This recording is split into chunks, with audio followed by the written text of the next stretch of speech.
어머니, 무슨 말씀이실까요? 이 집 내가 팔았다. 순간 아들 내외의 얼굴이 하얗게 변했어요. 네? 무슨 말씀이세요? 계약금도 받았고 한 달 뒤에는 이 집 비워줘야 할 거다. 어머니, 농담이시죠?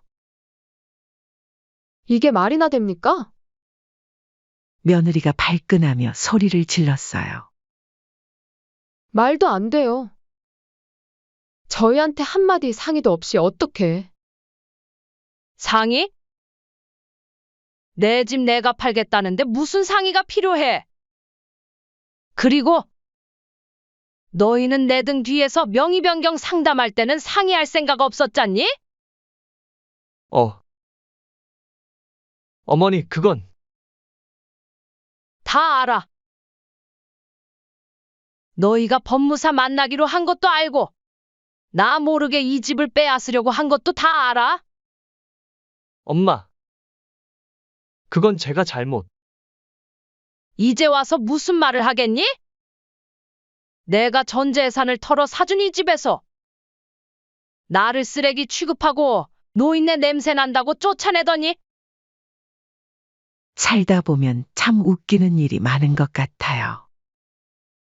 아들 낳고 키우며 뿌듯해하던 그 시절이 마치 어제 같은데 어느새 제 나이가 78이 되어 있네요.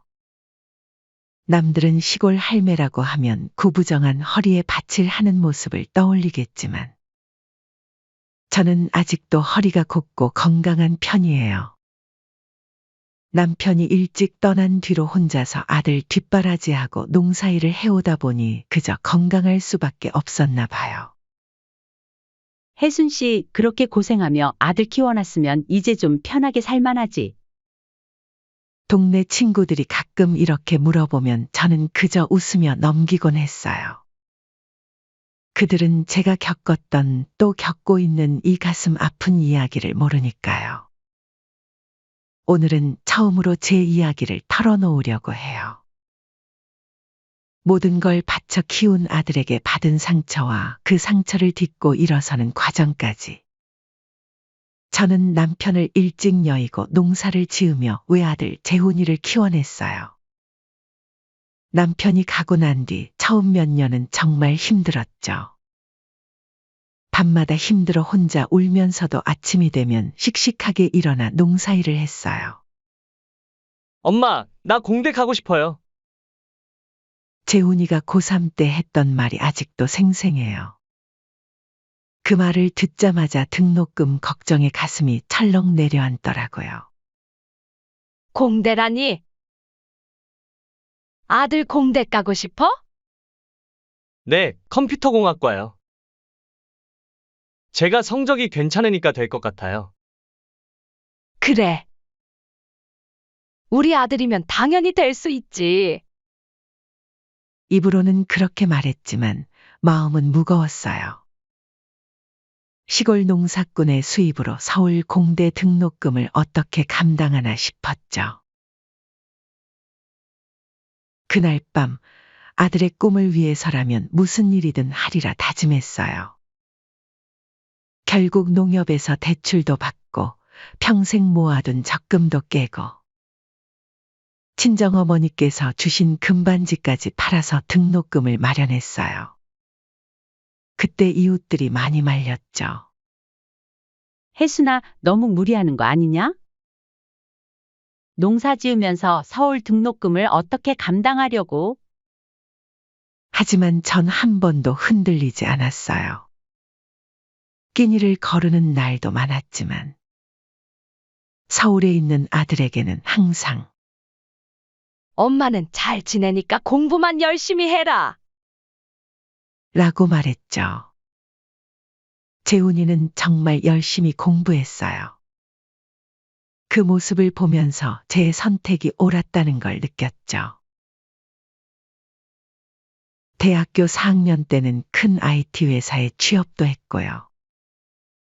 월급도 400만 원이 넘는다고 하더라고요. 그때 얼마나 자랑스러웠는지 몰라요. 혜순이네 아들 대단하다며? 그래, 대기업 들어갔다며? 효자 두셨네.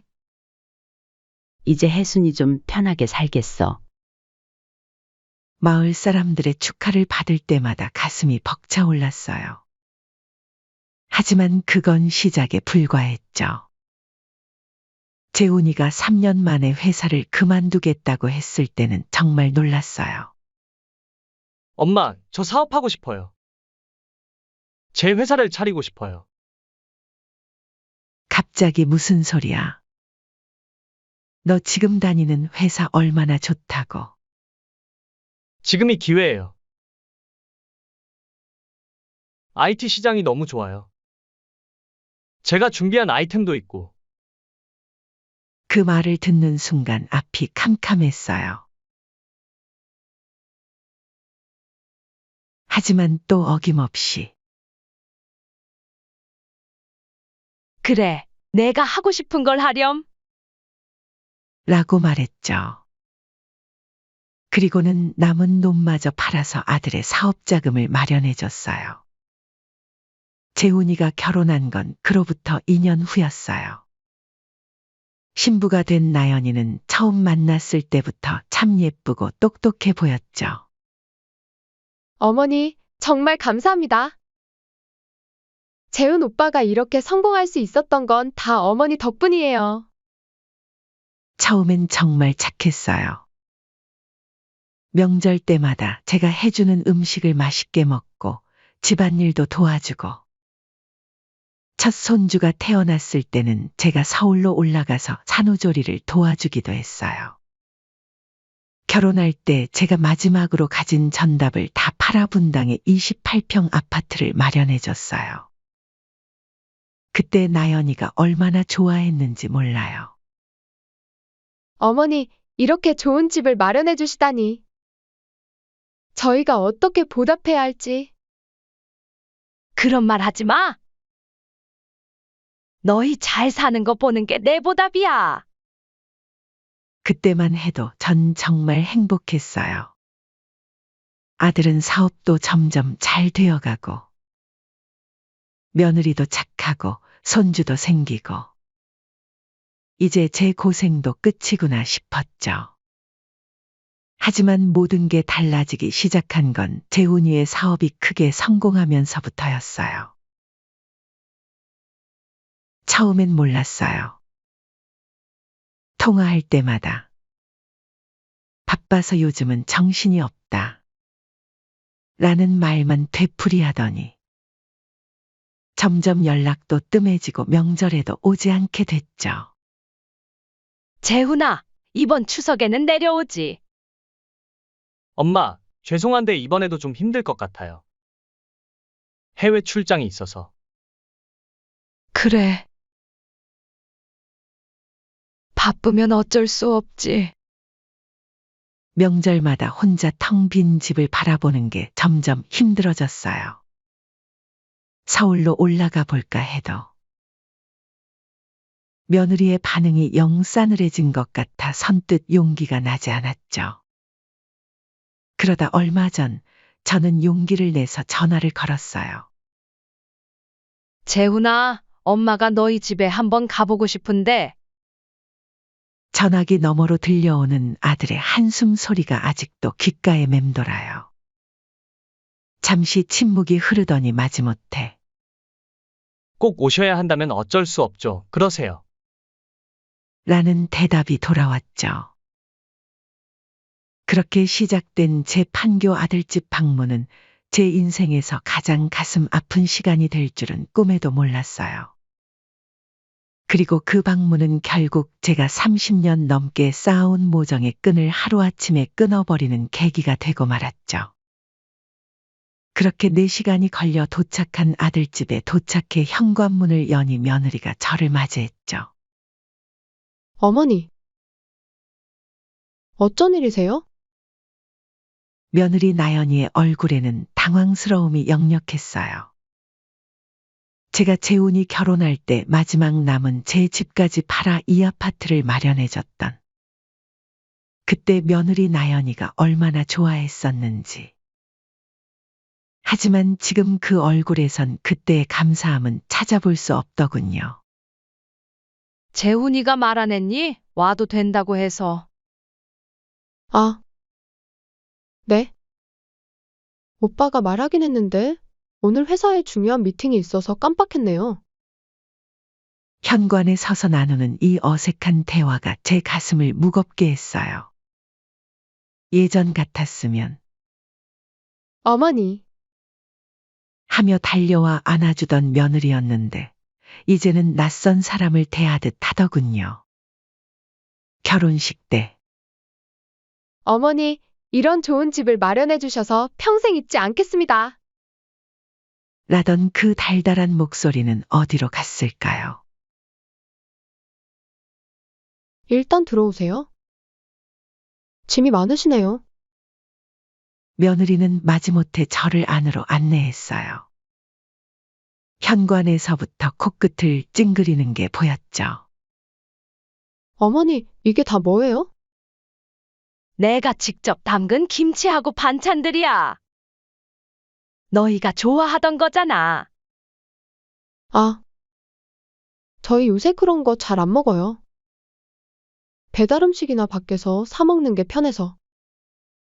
김치통을 건네자 며느리 나연이는 마치 더러운 걸 만지는 것처럼 손끝으로 조심스레 들더니 냉장고도 아닌 베란다 한쪽에 대충 놓아두었어요.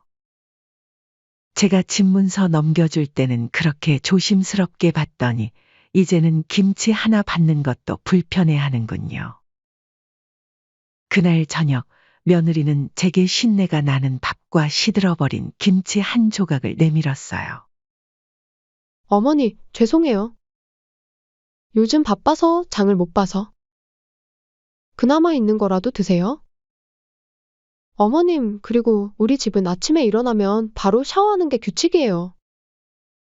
아까부터 거실에 놓인 냄새가 나서. 아침부터 들려온 며느리의 말에 가슴이 철렁 내려앉았어요. 노인 냄새라니. 정말 냄새가 나더라도 다르게 말할 수도 있었을 텐데. 점점 저는 이 집에서 눈치를 보기 시작했죠. 그러다 며느리의 SNS를 우연히 보게 됐어요. 예전에 아들이 결혼할 때 며느리가 하는 법을 알려주었죠. 분당 28평 신혼집. 완벽한 신혼의 시작. 이라고 적혀있던 예전 게시물이 눈에 띄더군요. 그 밑에 달린 댓글들. 시어머니가 사주셨다며? 대박. 완전 효자 며느리네.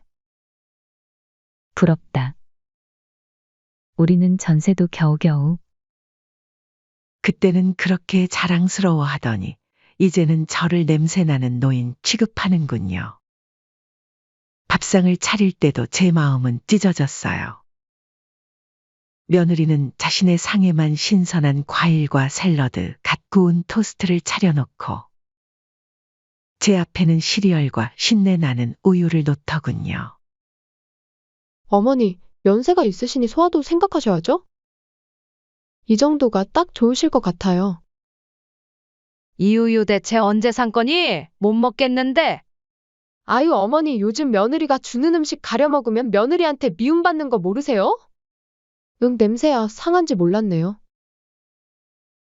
그냥 시리얼만 대충 드세요. 그러면서도 SNS에는 완벽한 아침이라며 자신의 예쁜 식사 사진만 올리더군요. 그 사진 속 배경이 제가 마련해준 이 아파트의 식탁인데 더 가슴 아픈 건 제가 정성스레 가져온 김치가 쓰레기통에 버려진 걸 발견한 순간이었어요. 베란다에 놔뒀던 김치는 온데간데 없고 분리수거장에서 제 김치통을 발견했을 때 눈물이 왈칵 쏟아질 뻔했어요. 며느리는 친구와 통화하면서 저를 험담하는 것도 서슴지 않았어요. 그래, 시어머니가 집을 사줬다고 매일 와도 되는 줄 아나 봐. 시골 냄새가 진동하고. 아니, 요새 누가 김치를 담가와? 우리가 그런 거 먹을 것 같아? 전화기 너머로 들리는 비웃음 소리에 제 마음은 갈기갈기 찢어지는 것 같았어요. 제 전 재산을 바쳐 사준 이 집에서 이런 대접을 받다니. 밤이 되어서야 돌아온 아들은 피곤하다며 방으로 들어가 버렸고, 며느리는 고급 와인을 마시며 SNS에 글을 쓰느라 바빴어요. 저는 거실 바닥에 얇은 이불 위에 누워 천장만 바라보며 생각했어요. 제가 전 재산을 들여 마련해준 이 집에서 이제는 제가 가장 불편한 손님이 되어버렸네요. 그렇게 그날 밤 잠을 이루지 못하고 뒤척이던 중에 아들과 며느리의 대화가 들려왔어요. 오빠, 한 가지 물어볼 게 있어? 밤늦게 들려오는 며느리의 목소리에 저는 귀를 기울였어요. 무슨 일인데? 저기. 이 집 아직도 어머니 명의잖아? 이제 우리 명의로 돌리면 안 될까? 갑자기 그건 왜? 아니, 솔직히 말해서. 좀 불편해. 어머님 소유라서 그런지 이번처럼 불쑥 오시는 것도 그렇고. 어차피 시골에 계시는데 여기 등기가 왜 어머님 앞으로 되어 있어야 하나 싶어서? 순간 제 심장이 멎는 것만 같았어요. 하긴. 그래도 엄마가 사주신 거라. 오빠도 참. 우리가 얼마나 고생했는데? 오빠가 회사 키우느라 얼마나 힘들었어. 이제는 우리 둘만 생각해야지. 게다가 어머님은 농사 짓느라 바쁘시잖아. 여기 신경 쓰실 필요도 없고. 근데 엄마한테 말하면 난리 날 텐데. 간단하지. 어머님한테 회사가 어렵다고 하면 되잖아. 지금까지 도와주신 것처럼 이번에도 도와달라고 하면서 집을 우리 명의로 돌려달라고 하면 어머님이 거절하시겠어? 그래도 그건 좀. 오빠? 우리가 이렇게 눈치 보면서 살아야 해? 전에 어머님이 오빠 회사 자금 달라고 하면 늘 주시지 않았어? 이번에도 그냥 회사 자금이라고 하면서 명의를 바꿔달라고 해. 어차피 계약할 때 백지 위임장도 받아놨잖아. 그럴까? 당연히 그래야지. 우리가 명의만 바꾸는 거야. 그리고 나선 이렇게 말하는 거지. 어머님은 모르셔도 돼요. 나중에 다 된 다음에 알려드릴게요. 어차피 시골에서 사시는데 명의가 누구 앞이든 상관없으시잖아요? 라고 말이야. 방 안에서 들리는 며느리의 웃음소리가 제 가슴을 파고들었어요. 제가 전 재산을 들여 마련해준 이 집을 제 동의도 없이 빼앗으려 한다니. 그리고 오빠, 솔직히 말해서 저 김치 냄새도 그렇고. 어머님이 여기 계시면 너무너무 불편해. 내일은 빨리 돌아가시라고 해. 다음부터는 아예 오지 말라고 하던가. 밖에서 보면 되잖아? 알았어. 내일 아침 일찍 나는 회사 간다고 하고 나갈 테니까 너가 한번 말해봐. 제 눈에서 뜨거운 눈물이 흘러내렸어요. 이게 제가 그토록 사랑했던 아들의 모습이었나요? 제가 모든 걸 바쳐 키운 아들이 이제는 저를 기피하고 제 재산마저 가로채려 한다니. 그날 밤 저는 결심했어요. 더 이상은 안 되겠다고. 이제는 제가 나서야 할 때라고. 눈물을 닦으며 휴대폰을 꺼내 들었어요. 오래전 제가 받아두었던 부동산 투자 상담사의 번호를 찾아보면서 이제는 제가 주도권을 잡아야겠다고 마음먹었죠. 그렇게 밤을 설친 다음 날. 그날은 아침부터 분위기가 심상치 않았어요. 며느리는 평소보다 더 신경질적이었죠. 어머님, 제가 어제 말씀드렸잖아요. 아침에 일어나시면 바로 샤워부터 하셔야죠. 찬물로 세수를 하고 있던 제게 며느리가 쏘아붙였어요. 세면대 옆 수건을 들으려는데 며느리가 얼른 와서 그 수건을 치웠죠. 이건 저희 수건이에요. 어머님 수건은 따로 있잖아요. 그렇게 말하면서 수건을 바꿔주는데 그땐 몰랐죠. 그 수건이 키우던 강아지에게 쓰던 수건인 줄은. 빨래하기 귀찮아서 강아지가 쓰던 수건이랑 같이 쓰게 만든 거더라고요. 아침상도 평소보다 더했어요. 식구들 앞에는 갓 구운 토스트와 신선한 과일, 샐러드가 놓여 있는데 제 앞에는 신내 나는 밥과 시들어버린 김치 한 조각뿐이었어요. 어머님은 연세가 있으시니 소화 잘 되는 걸로 드셔야죠. 며느리의 말꼬리에 가시가 돋쳐 있었어요. 마치 제가 이 집의 골칫거리라는 듯이 말이죠. 점심때는 아예 밥도 차려주지 않더니 오후가 되자 며느리는 친구들을 초대했어요. 어머님, 죄송한데 방에 좀 계시면 안 될까요? 제가 친구들이랑 중요한 얘기가 있어서요. 쫓겨나다시피 작은 방으로 들어간 저는 친구들과 떠드는 소리에 가슴이 멍들었어요. 제가 가져온 밑반찬들을 내놓고 내가 직접 만든 거야. 라며 자랑하는 소리가 들리더군요. 그런데 얼마 전만 해도 시골 음식이라며 코웃음 치지 않았나요? 하지만 진짜 충격적인 사건은 다음 날에 일어났죠. 이게 뭐니? 왜 내 짐이 여기 있니? 제 짐가방이 현관 앞에 놓여 있었어요. 제가 어리둥절해하자 며느리가 말했죠. 이제 좀 가셔야 하지 않을까요? 벌써 3일이나 계셨는데. 그래도 이렇게 재훈이랑도 얘기는 한 거니? 오빠도 동의했어요. 어머님, 이제 저희가 어떻게 사는지 아셨으니 이제 그만 돌아가셔야죠. 순간 눈앞이 캄캄해졌어요. 정신없이 아들에게 전화를 걸었죠. 재훈아, 어머니, 무슨 일이세요? 나연이가 나보고 가라는데 내가 그러라고 했다며? 잠시 침묵이 흐르더니 아들이 말했어요. 네. 어머님, 죄송하지만 이제 좀 가셨으면 해요. 저희도 저희끼리 시간이 필요해서. 어머님이 계시니 불편하기도 하고. 불편하다고? 내가 불편하다고? 그 순간 전 이해했어요. 제 아들은 이미 제 편이 아니었던 거예요.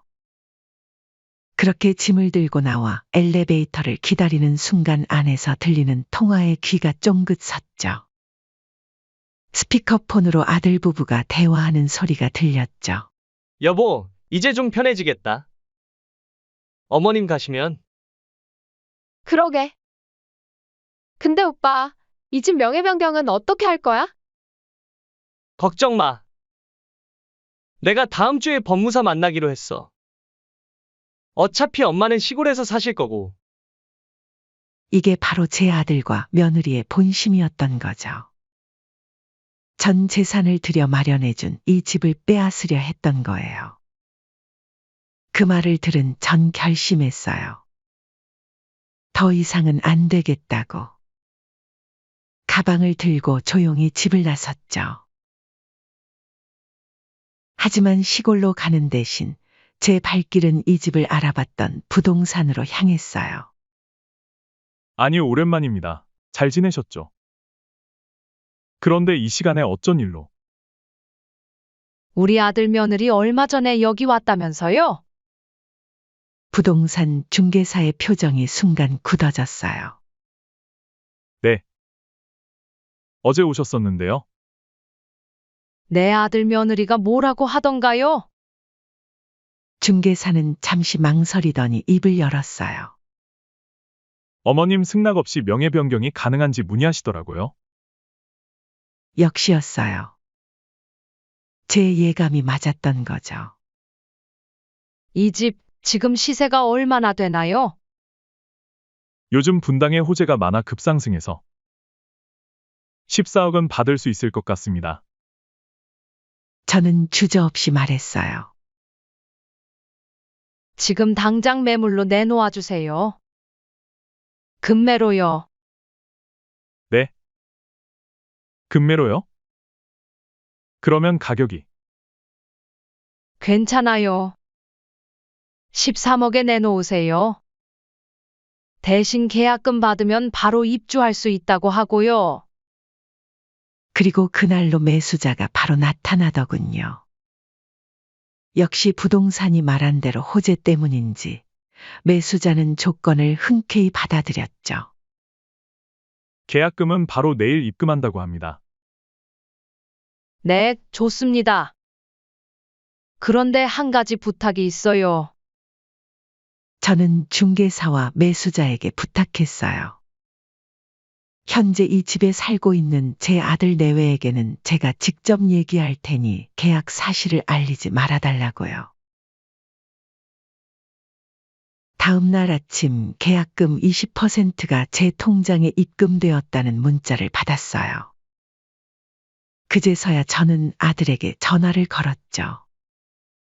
재훈아, 네, 어머니. 무슨 일이세요? 엄마가 오늘 중요한 얘기가 있어서 그러는데 저녁에 만날 수 있니?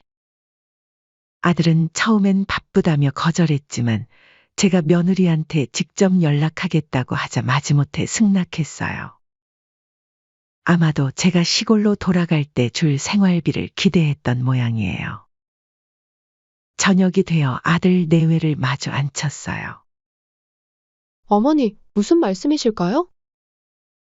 며느리의 목소리에는 여전히 깔린 거만함이 묻어났죠. 이 집 내가 팔았다. 순간 아들 내외의 얼굴이 하얗게 변했어요. 네? 무슨 말씀이세요? 계약금도 받았고 한 달 뒤에는 이사 나가야 해. 어머니, 농담이시죠? 이게 말이나 됩니까? 며느리가 발끈하며 소리를 질렀어요. 말도 안 돼요. 저희한테 한마디 상의도 없이 어떻게. 상의? 너희는 내 등 뒤에서 명의 변경 상담할 때는 상의할 생각 없었잖니? 그 말에 둘 다 얼굴이 굳어버렸어요. 어머니, 그건 다 알아. 너희가 법무사 만나기로 한 것도 알고 나 모르게 이 집을 빼앗으려고 한 것도 다 알아. 엄마. 그건 제가 잘못. 이제 와서 무슨 말을 하겠니? 내가 전 재산을 털어 사준 이 집에서 나를 쓰레기 취급하고 노인네 냄새 난다고 쫓아내더니 아들은 창백한 얼굴로 바닥만 내려다보고 있었어요. 며느리는 눈물을 글썽이며 애원하기 시작했죠. 어머니, 저희가 잘못했어요. 한 번만 용서해 주세요. 앞으로는 절대. 용서는 무슨? 이미 늦었어. 13억에 팔았어. 내일 중개사 통해서 계약서 쓰면 돼. 13억이요. 지금 이 집이 얼마나 하는 줄 아세요? 최소 14억은. 끝까지 돈 얘기만 하는 아들 부부를 보니 비로소 마음이 확실해졌어요. 너희 둘 다 내일부터 집 알아보는 게 좋을 거야. 한 달 뒤면 나가야 하니까. 그동안 살게 해준 것만으로 감사하다 생각하거라. 어머니, 제발요. 저희가 어디로 가겠어요? 그건 너희가 알아서 할 일이지. 전 담담하게 말했어요. 그리고 이 집을 판 돈은 새로 생긴 도시개발 사업에 투자했죠. 시골에 있는 제 땅 근처에 대규모 개발 계획이 있다는 걸 알게 된 거예요. 6개월 후 아들 내외는 경기도 외곽의 작은 아파트로 이사를 갔어요. 전세금도 겨우 마련했다더군요. 며느리가 그토록 자랑하던 명품 가방들도 하나둘 팔아야 했대요. 그리고 제가 투자한 도시개발 사업은 대박이 났어요. 80억. 제 평생 처음 보는 큰 돈이었죠. 어머니, 제발 저희 좀 도와주세요. 요즘도 가끔 아들 내외가 찾아와요. 하지만 전 이제 단호해졌어요. 도와달라고. 노인네 냄새 난다며? 그 냄새 나는 노인네한테 이제 와서 돈 달라고? 이제 전 더 이상 예전의 저가 아니에요. 제 삶의 주인으로 살아가는 법을 배웠거든요. 시골 땅에 지어진 전원주택에서 저는 이제 편안한 노후를 보내고 있어요. 봉사활동도 하고 취미생활도 하면서요. 그렇게 가끔 개발사업 방문차 들른 곳 근처 마트에서 할인 상품을 뒤지는 며느리를 마주친 적이 있었죠. 예전엔 백화점 VIP였다던 그 며느리가 이제는 5,000원 할인받겠다고 전단지를 들고 다니는 모습을 보면 세상 참 많이 변했죠? 이래서 사람은 항상 겸손해야 하나 봅니다. 오늘도 아침 일찍 현관 벨소리가 울렸어요. 제 전원주택 앞에는 아들과 며느리가 서 있었죠. 한 달 전부터 매일같이 찾아오는 모습이에요. 어머니, 아들의 목소리가 떨렸어요. 예전에 당당하고 거만했던 모습은 온데간데 없이 사라졌더군요. 어머니, 이제 정말 너무 힘들어서. 아들이 주저앉듯 무릎을 꿇었어요. 며느리도 따라 무릎을 꿇었죠. 저희가 너무 잘못했어요. 그때 어머님께 그렇게 대한 것. 정말 죄송합니다. 눈물을 흘리는 며느리를 보니 마음 한구석이 아려왔어요. 하지만 동시에 그날의 기억이 떠올랐죠. 제게 노인네 냄새난다. 몇 쫓아내려 했던 그 모습, 제 음식을 쓰레기통에 버리던 그 장면들. 들어와서 얘기하자. 거실에 앉히고 차를 내어줬어요. 예전에는 고급 커피만 마시겠다던 며느리가 이제는 보리차도 감사하다며 연신 머리를 조아리는군요. 사정이 어떻게 된 거니? 회사가 부도가 날 것 같아요. 거래처 물품 대금을 제때 받지 못해서. 거기다 전세금 반환 일도 다가오는데 은행에선 더 이상의 대출도 안 해주고. 아들의 말에 따르면 경기도 외곽으로 나간 뒤로 모든 게 꼬이기 시작했답니다. 거래처들이 하나둘 떨어져 나가고 매출은 급감했대요. 게다가 전셋집 계약 기간도 얼마 남지 않았는데 치솟은 전세금을 마련할 길이 없다는 거예요. 어머니, 저희가 정말 잘못했어요. 그때 어머님께 그런 식으로 대한 것. 평생 후회하고 있어요. 며느리의 눈물이 방울방울 떨어졌어요. 예전에 도도하고 냉정했던 모습은 찾아볼 수 없더군요. 매일 밤 생각했어요. 어머님이 저희에게 얼마나 많은 걸 해주셨는지. 그 은혜를 저희가 배신으로 갚았다는 게 너무 죄송해요. 아들도 고개를 들지 못한 제 말을 이었어요. 엄마, 그때 그 집을 사주실 때 엄마가 평생 모은 돈이라는 걸 알면서도 저희는 그걸 당연하게 여겼어요. 심지어 빼앗으려고까지 했죠. 가슴 한켠이 시큰거렸어요. 그래도 이게 제가 그토록 사랑했던 제 아들이고 며느리인데 그래서 이제 와서 뭘 바라는 거니? 저희를 용서해 주세요. 그리고 가능하다면 아들이 말끝을 흐렸어요.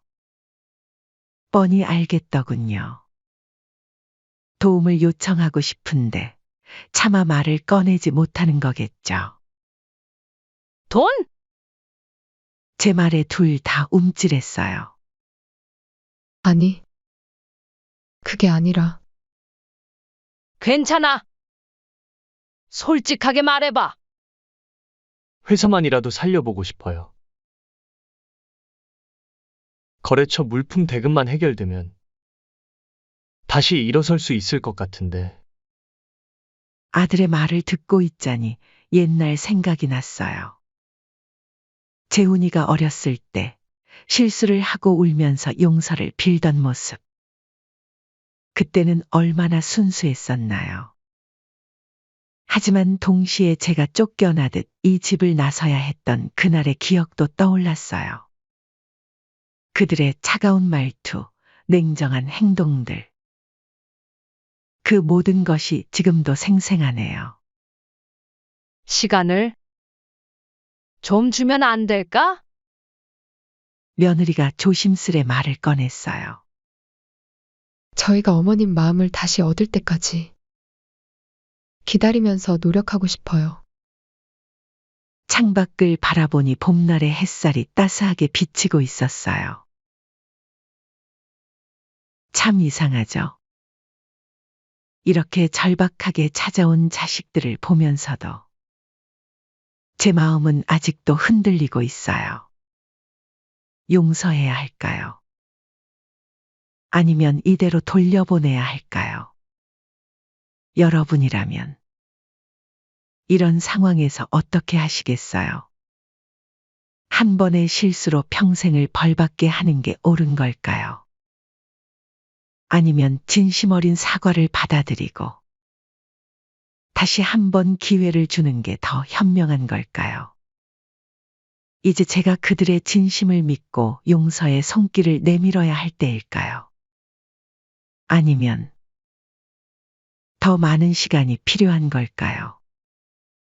인생의 마지막 장을 앞둔 지금 여러분께 조언이 필요합니다. 꼭 댓글로 남겨주세요.